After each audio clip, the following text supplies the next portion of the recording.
Hi, I'm Elliot Manning, Managing Director of Recruitment. We're a rec-to-rec specialist in London and the US. This week's episode, I've got Dan Shannon with me. Dan is the Senior Manager at Apollo Solutions, and we've been working with Dan for quite some time now, actually, and I've known Dan for many, many years. So hopefully today he won't mind me asking him a few questions to help you guys out there listening, on the podcast channel, talking to him about his management experience, where he's been, how he's getting on, and where he's going with everything moving forward. But if you want to introduce yourself, Dan. Yeah, no problem at all. So I'm Dan Shannon. I've got 15 years recruitment experience. I've worked my way up from being a trainee resourcer. Obviously, that's not the terminology you use now, into a manager for Apollo Solutions with a focus across the US and parts of the EMEA.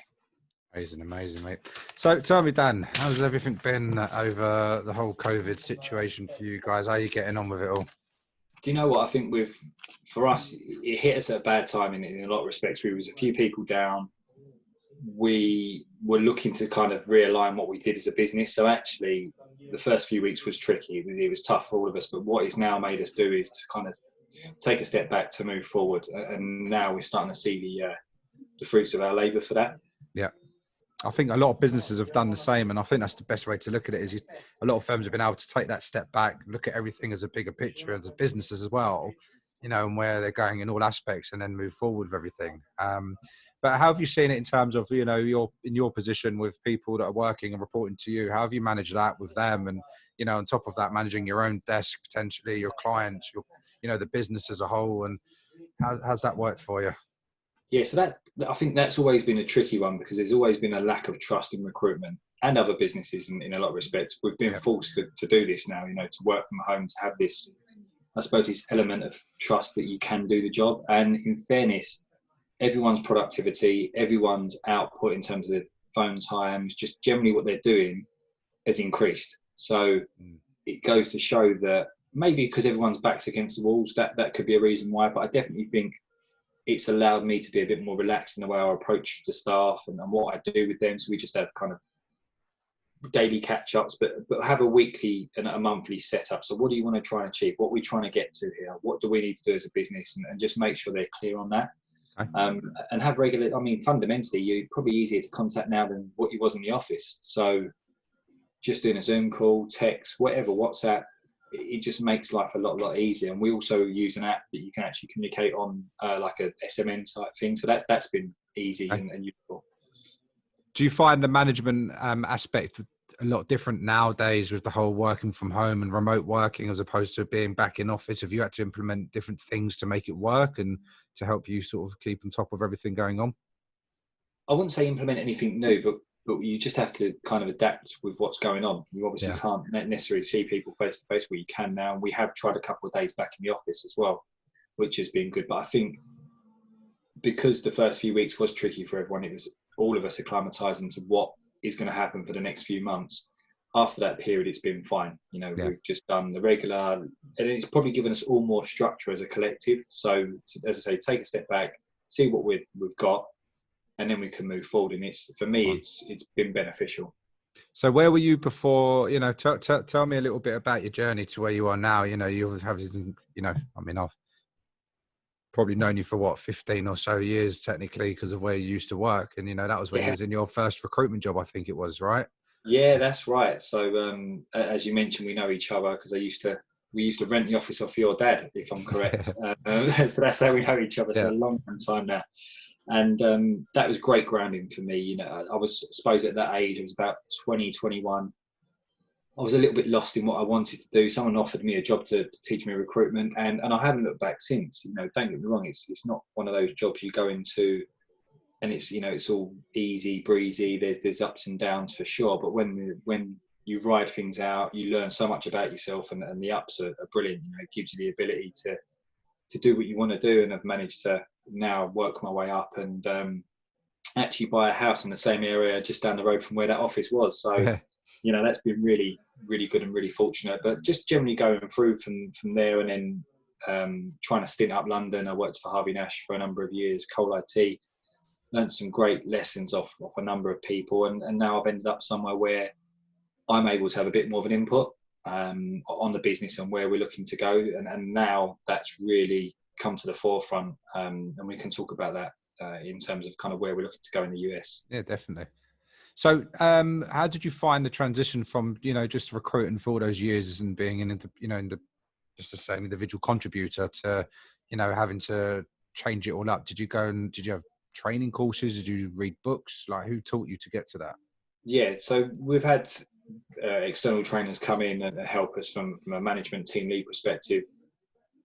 But what's been nice at Apollo, I've been allowed to make mistakes. I've been allowed to learn kind of on the job, and then me and Steve, my director, will have kind of conversation. That didn't go quite well, but why don't we try this next time? Rather than necessarily, there's a handbook, that's how you manage. He's allowed me to put my personality and my stamp on things. Yeah. And that definitely reaped rewards in the first year of doing that, that's for sure. Being able to get on the high achievers trip along with some of the other team members as well. And my promise to them at the start of the year was I will get them on that trip, and I made sure they did. So I think it's been a challenge. It has, definitely, because your mindset has to change. All of a sudden, it isn't just you responsible for what you bring home. It's a collective. So you've got to make sure that those individuals, one, up to the job, but two, that they're bought into what you're trying to do, bought into a message. You have to have a standard. Like, this is our standard. This is who we are.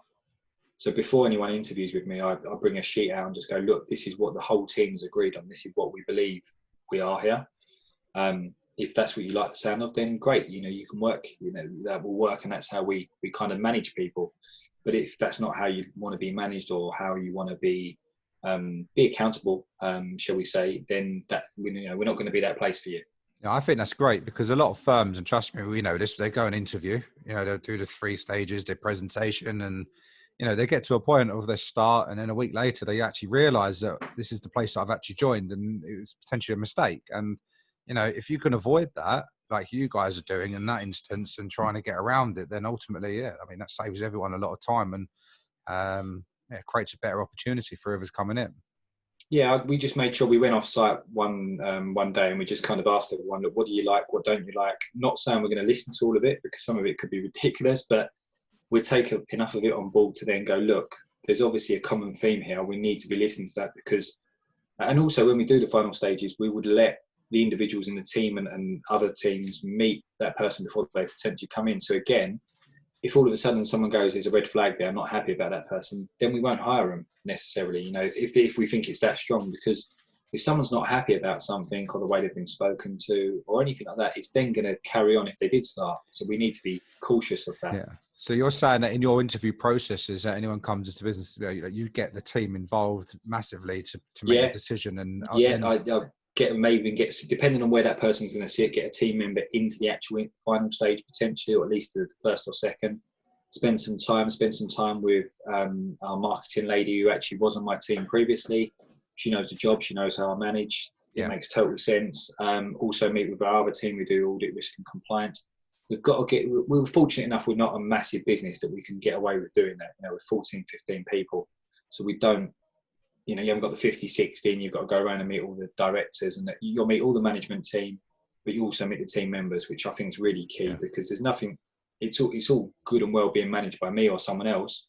But if you don't know who you're going to be sitting next to, or who actually works in the same market as you or alongside you, then how are you going to build up, any form of trust or just acting as a team? That's something I'm really key on, sharing information, working as a collective. If you're working in the same area, don't hide the information, share it. It's going to benefit both of you in the long run. Of course. What would you advise anyone looking to take that step into the management and that more responsibility? What would you say to them to be mindful of, and what would you tell them is the biggest thing that you've learned that you can share with them? That you can't act the same as a recruiter as you do as a manager. You have to, there are separations there. So for me, it'd be see if you can find a mentor within your business, someone who's kind of been around the block, who knows what they're doing, who's very experienced. Not necessarily in your direct management line, someone who's maybe a director in another part of the business, or something. That's one thing Harvey Nash used to do. They had a mentorship program, which I found really useful. My mentor was from the Birmingham office, so not associated. Frank conversations with him, and it helped me. It was a sounding board. So I'd always advise, if you're in a business that has that option, look at someone in another team, look at a team leader. What did they do? What was their journey? What have they found easy? What have they found difficult? I'll definitely look for those or if you've got someone outside of work, that's always good, like a parent or an uncle or someone like that, you can go, look, this is what I'm thinking of doing. What's your thoughts? What do I need to be aware of? Because there's so many transferables in what we do Sure. in terms of recruitment. So I think it's definitely looking around you. Don't just think you're all alone. You're doing it on your own. There's also plenty of books out there that you can read up on and listen to. Podcasts are definitely the way forward in terms of just taking little snippets of what people do and how they act and put your own stamp on it, but take little bits from everywhere. Yeah, preferably The Search, this new podcast channel that we're doing now. I was going to say that. You beat me to that. No, look, mate, that's fine. With regards to like moving forward and, you've done the management route, you're going through COVID, you're going to get out of this and get to the other side and, comfortably. What's the plan for the business moving forward? What are you trying to achieve now with your team and what you've done?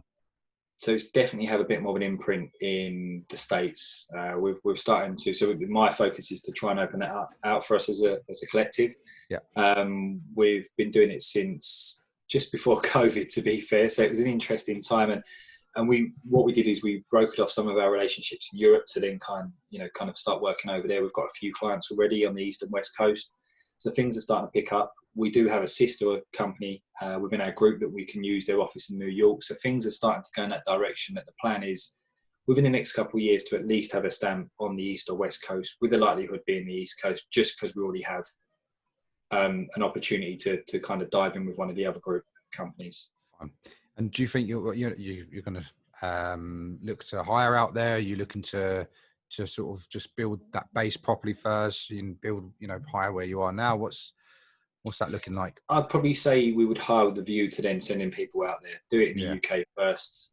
It's definitely manageable, but once you get to a certain point, you then do need to have people on the ground. Yeah. As much as it might be, English speaking, there is definitely a culture difference. Even just going from East to West Coast, there's a culture difference, and you have to be aware of that. So, and I know you guys have that as well with your, with your new office there, and that says it all. That's exactly. You've still got to have people on the ground for meetings, and they do it in a slightly different way there.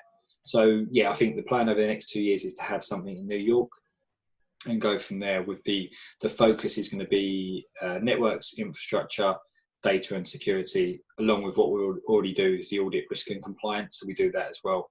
Fine. On the other side of the business.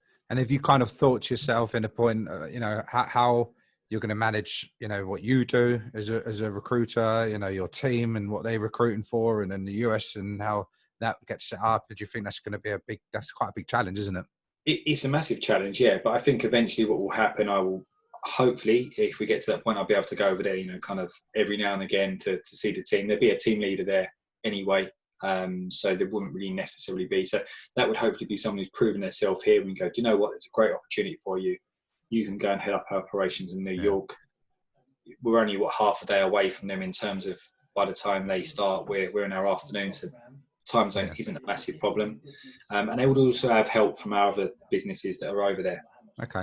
Do you ever look back over the last 15 years and think, do you know what, how far you've come as a recruiter, starting off as a trainee resourcer to now being in this position in this kind of, business, whether it's, I don't think it really matters if it's got 10, 15 people or 50 to 100 people, right? The responsibility is still there.